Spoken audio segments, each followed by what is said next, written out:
So I think that anyone can draw anything. It might take some more time, depending on where you're at in your art journey, but you can do it. And maybe I'm just being optimistic, but it's worked for me so far, so here goes. So I remember when I was beginning to study art in my high school program, I remember my dad telling me about when he was a kid, his sister was studying art, and she came to him and said, "Oh my God, I can't draw hands. They're so hard. This is impossible. I hate it." And he sat down and he was like, "Oh, how hard is it?" Because I guess he's cocky or something. Anyways. So my dad decided to sit down and draw a hand. But what he did was he put his hand out in front of him and he just looked at it and he drew exactly what he saw, as close as he could to what his hand looked like. And when he came down and from finishing the drawing and he showed his sister, she was like, "Oh my God, how did you draw this? This is so good." He didn't have any art talent and he didn't study art, but he was able to draw the thing really good because he drew what he saw, not what he knew. That is a really great piece of advice that I learned when I was studying art, not just from my dad, but from my art teachers. It was kind of like a mantra that they drilled into us. They'd always say, draw what you see, not what you know. All it means is that you need to observe what you're drawing. That's easy, right?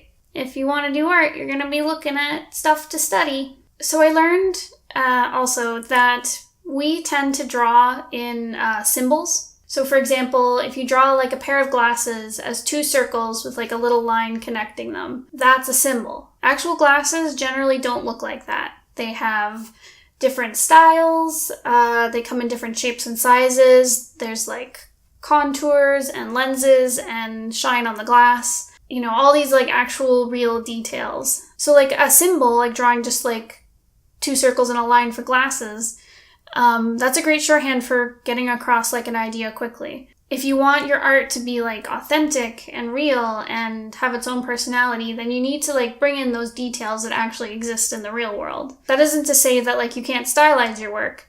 It's just even your stylized work will have more personality if you're observing things and really paying attention to real life. So how do you draw what you see and not what you know? First, start recognizing when you're drawing a symbol instead of drawing something from reality. Or at least realize your intention behind it. Because if you're just drawing little circles for glasses, are you doing it because it's easy?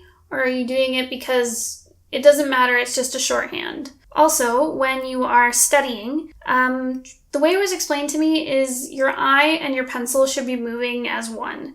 So every time you're looking, say like along the contour of something, your pencil and your eye should be moving at the same speed. So this means your eyes should be on the subject as much as they're on your paper. You should never be staring at your paper too long when you're studying and you're drawing from life. You should always be looking and observing the actual details, the actual contours and shapes that like exist on the thing you're drawing. Maybe one day I'll do a more like detailed video about this because you can get like really in depth about this subject.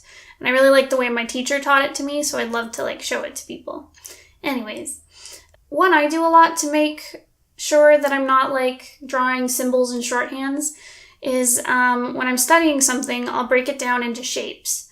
That way, I'm not getting stuck on like all the mundane details about an object that like I think I know. I'm drawing like circles and rectangles that make up the actual shape, and really paying attention to like what the actual shapes are.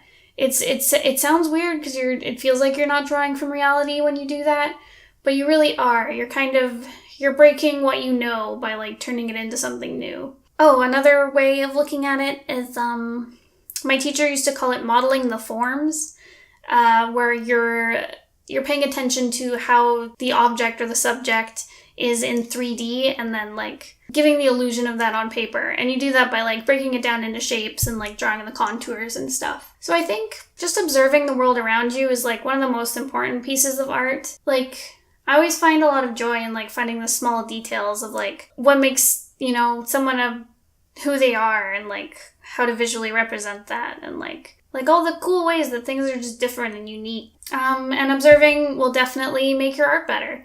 The better you understand something, the easier it is to translate it into a drawing. Do your studies and your research and observe the world around you, and you'll be a better artist. That isn't to say you only observe, you should do the drawing too, but you can do it.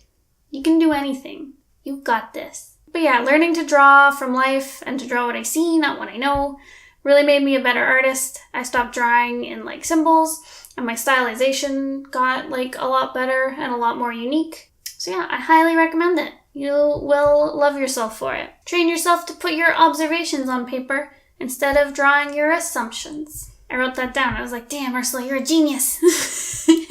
Anyways, okay. That's all I have for today. Thank you so much for listening.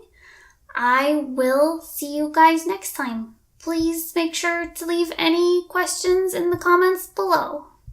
Goodbye. Mwah. Mwah. God, I don't know if I'm going to hit this deadline. Let's do this, Gray.